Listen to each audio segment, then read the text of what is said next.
You should answer the questions as you listen because you will not hear the recording a second time. Listen carefully and answer questions 1 to 4. Good afternoon. You're through to reception at the Island Hotel in Crete. How may I help you today? Yes, hello there. I'm hoping to book a double room for my wife and myself for about 2 weeks, from the 25th of April of this year. Firstly, could you tell me whether it's particularly hot during this time? Yes, of course, sir. During late April and early May, the daytime temperature shouldn't exceed 19 degrees Celsius. But the weather has been rather erratic and difficult to predict in recent years, so I am unable to say for certain. Okay, that sounds good. My wife doesn't like going outside when it's very hot. I haven't booked flights yet, but I must say that I'm unfamiliar with Crete and its transport system. Does the hotel provide an airport shuttle service? Yes, sir. We provide a complimentary airport pickup service for all our guests. It takes about 40 minutes to get here from the airport, but it's at least 60 minutes at rush hours. And you will be provided with a fully air-conditioned shuttle bus. Okay, excellent. In that case, do you have any rooms available for the dates I gave you?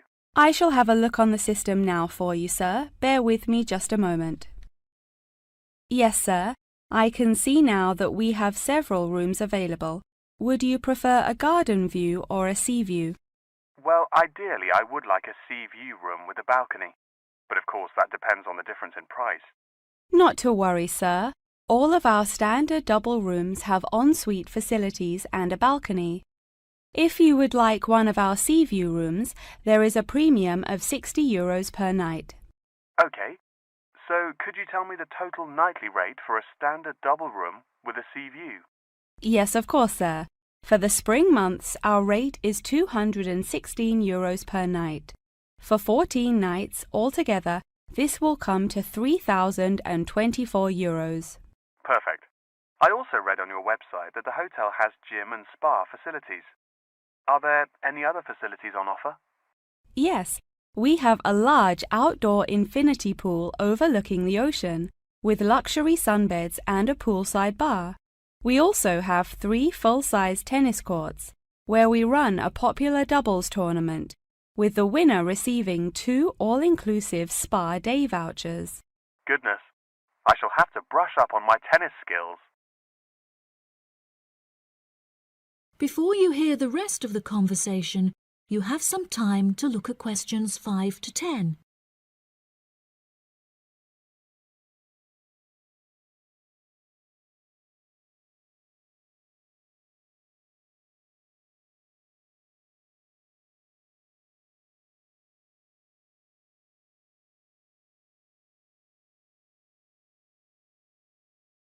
Now listen and answer questions 5 to 10. Are there any other activities organised by the hotel that we can partake in? It's just that it's our wedding anniversary on the 30th of June, and I would like to provide my wife with a perfect romantic getaway. I can assure you, sir, that your wife won't be disappointed. Ours is a 5-star resort, which is renowned for its luxury and beauty. In terms of activities, the hotel provides thrice-weekly entertainment. On Tuesdays, guests will take a minibus and partake in learning to cook succulent fish dishes with our Michelin-starred chef Enrique. The class will take place in a beautiful valley deep in the Cretan hills, where guests will be treated to an intimate piano performance by our in-house concert pianist Pedro. On Wednesdays, a select number of guests will be fortunate enough to explore the mountains by helicopter, before being transported to a tropical Cretan garden by shuttle bus. Finally, on Thursdays, after a fancy dinner, we provide a spectacular fireworks display, which guests can view from the comfort of a cable car. Oh wow, that all sounds absolutely wonderful. I shall book the room now, and then I need to look at flights so as not to become extortionate. Would you like to take my details now or later? That is the end of part 1. You now have half a minute to check your answers.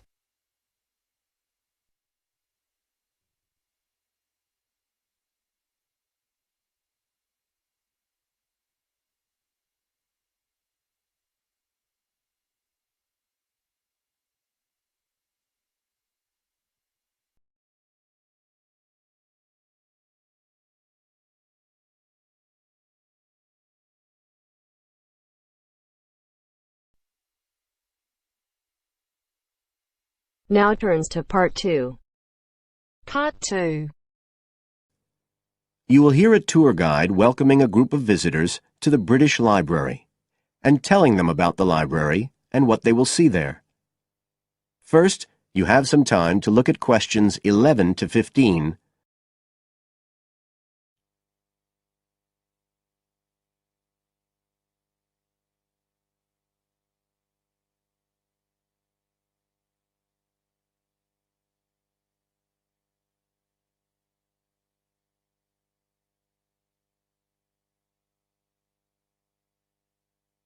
Now listen carefully and answer questions 11 to 15.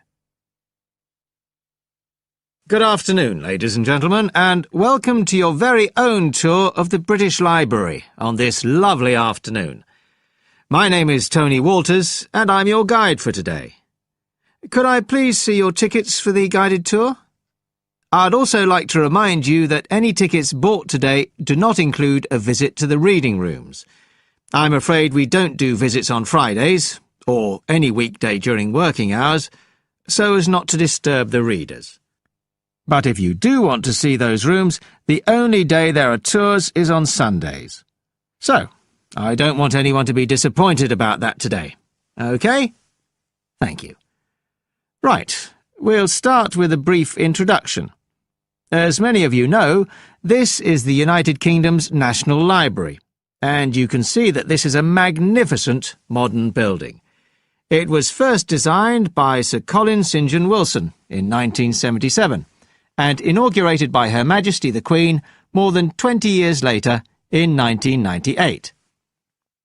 As you can see, the size is immense, and the basements alone have 300 kilometres of shelving, and that's enough to hold about 12 million books.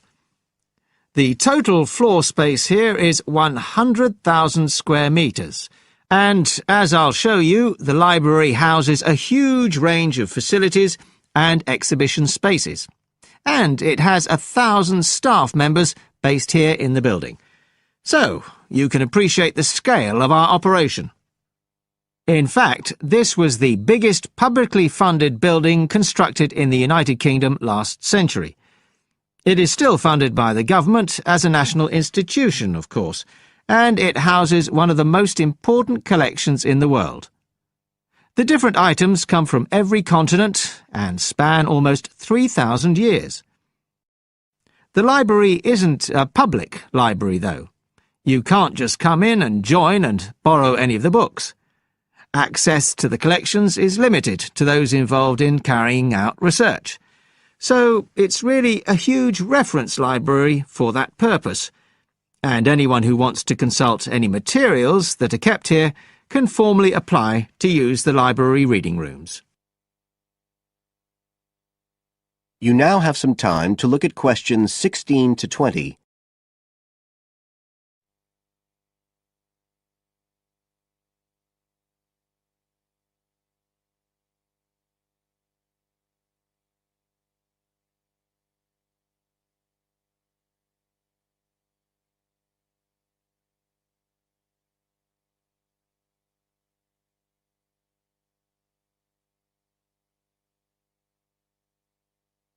Now listen and answer questions 16 to 20.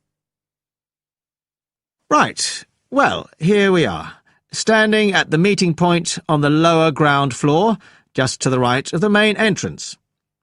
I've given you all a plan of the building so that we can orientate ourselves and get an idea of where we'll be going. Now, outside the main entrance, you'll see the wide piazza with the stunning sculpture of Newton. The sculptor was Paolozzi, but it's based on the famous image by William Blake, and it's definitely worth a closer look. On the other side of the piazza from the statue is the conference centre, which is used for all kinds of international conventions. We'll take a quick look inside at the end of our tour.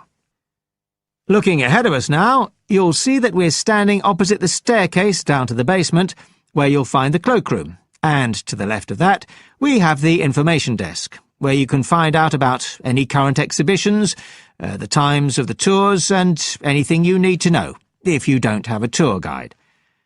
As you can see, on this lower ground floor, we also have a bookshop. That's the area over to the left of the main entrance. You'll be free to browse there when we get back to the ground floor. Now, opposite the main entrance on this floor, we have the open stairs leading up to the upper ground floor. And at the top of them, in the middle of the upper ground floor, you can see a kind of glass-sided tower that rises all the way up through the ceiling and up to the first floor. This is called the King's Library. It's really the heart of the building. It was built to house the collection that was presented to the nation in 1823 by the King. You can see it from every floor above ground. When we go up there, you'll find the library's treasures gallery on the left. Can you find it on your plan? That's the exciting one. So we'll be visiting that first, but we'll also take a look at the stamp display situated behind it on the way to the cafe. A lot of people miss that. The cafeteria runs along the back of the floor, and in the right-hand corner you'll find the lifts and toilets. Always good to locate them. The other main area on that floor is the public access catalogue section, and I'll show you how that operates when we get up there.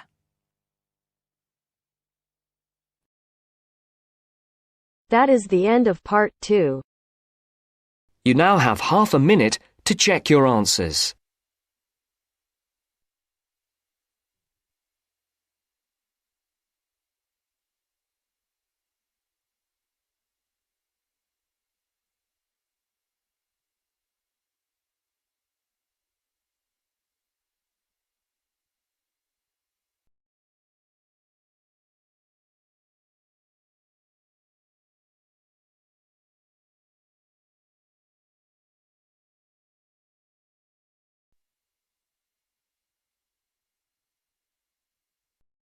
Now turns to part 3.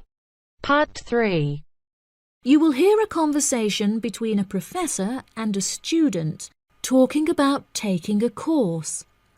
First, you have some time to look at questions 21 to 25.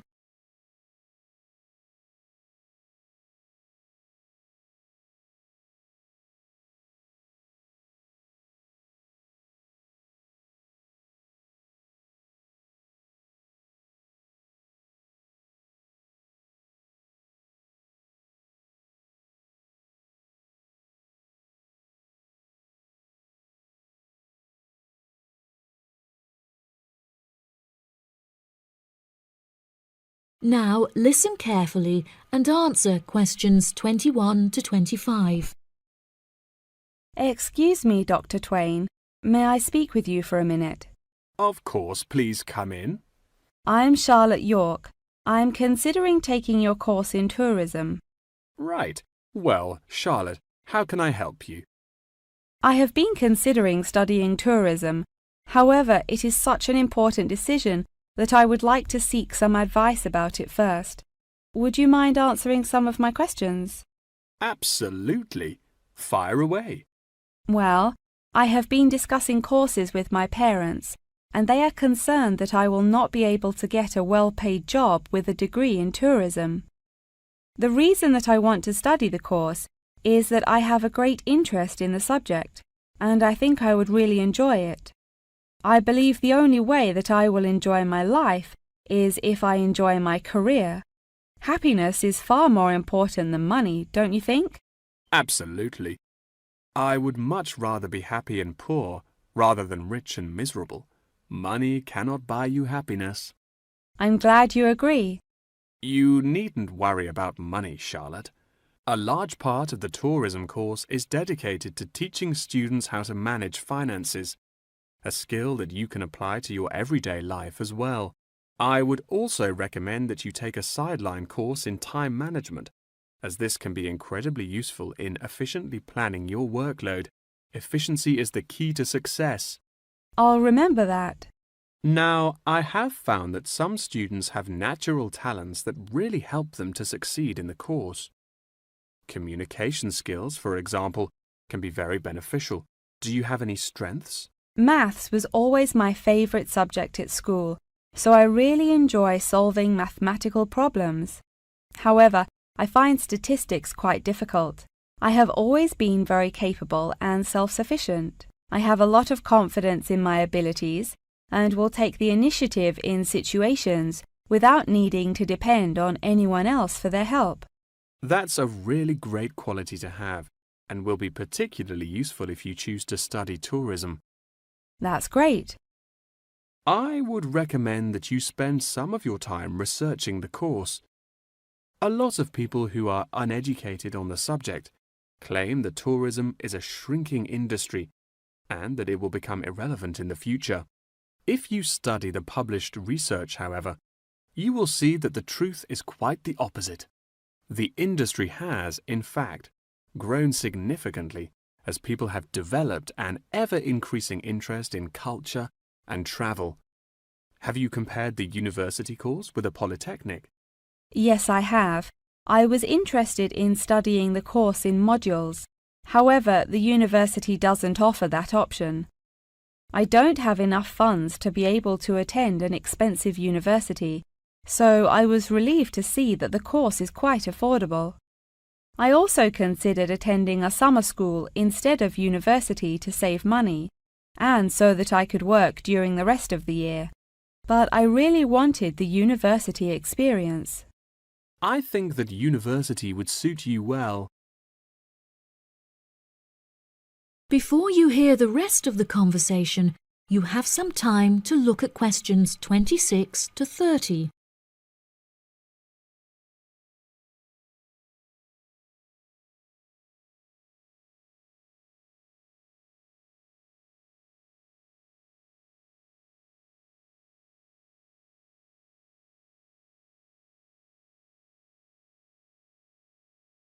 Now listen and answer questions 26 to 30. Now, what about the courses? Are you interested in any of the other subjects on offer? I have looked at a few. I was interested in travel and business as it sounds similar to tourism. That is really worth learning. However, be aware that it is difficult and will demand a lot of your time. Okay, that's good to know. You might find that Japanese is an interesting course and it will teach you valuable skills in speaking the language. Personally, it's not bad and could be of some help, but not that much. Okay, Japanese. Got that. What about medical care? Well, if you have time, the course will teach you a lot about curing diseases and illnesses or dealing with injuries outside, although it's not essential. So, okay, if it's useful, I'll take it. If you enjoy using technology and are worried about fulfilling the entry requirements, computing is very relaxed about the skills that applicants must possess. I'm terrible with computers, so I'm not sure that I would enjoy that course. How about public relations? Yes, I would recommend that course. It would be related to entering the tourism industry, as it will educate you on how to approach clients and develop associations with them. That's great. Thank you so much for your help. That is the end of part 3. You now have half a minute to check your answers.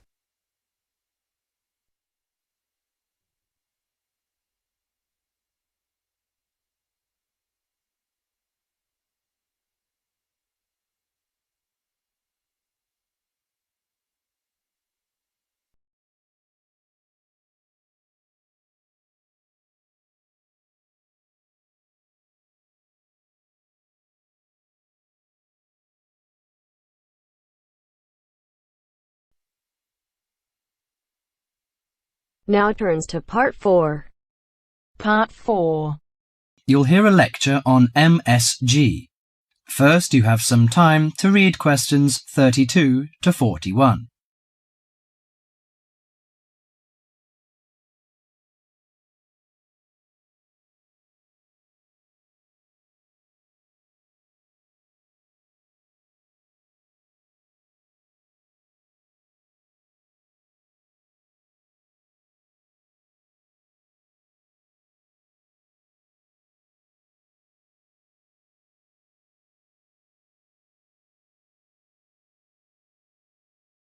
Now listen to the conversation and answer questions 32 to 41.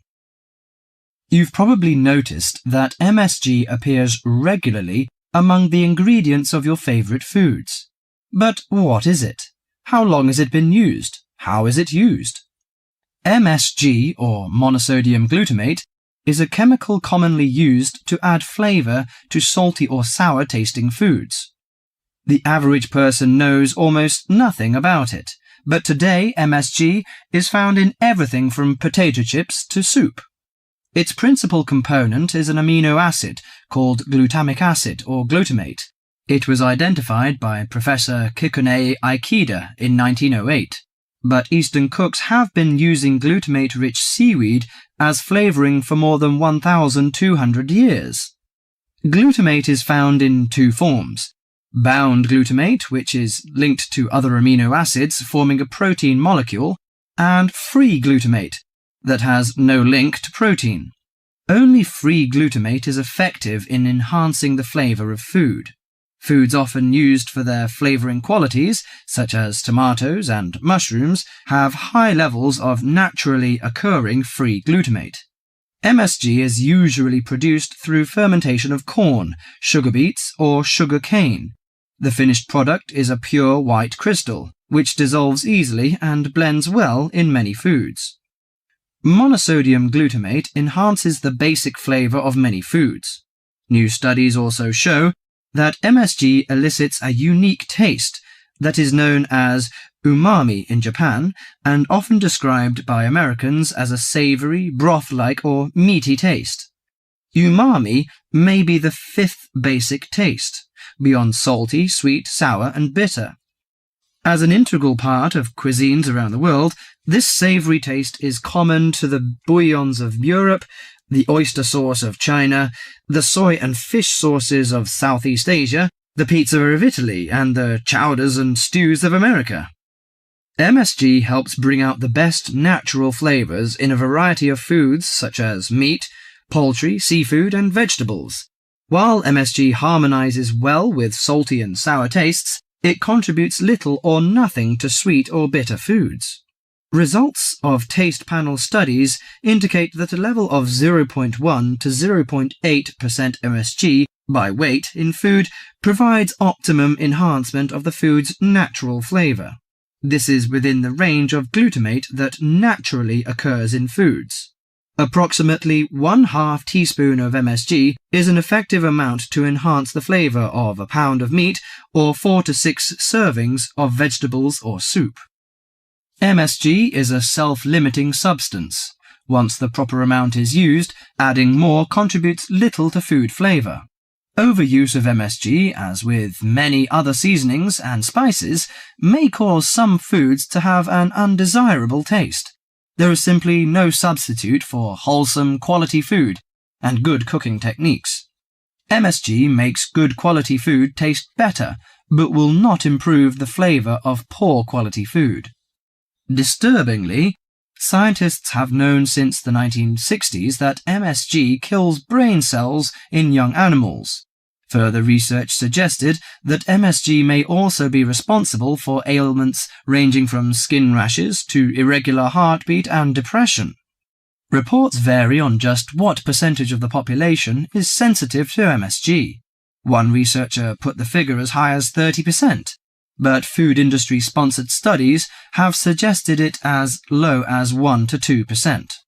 Baby food manufacturers agreed to take MSG out of their products in the 1970s, but it is still widely used in other foods.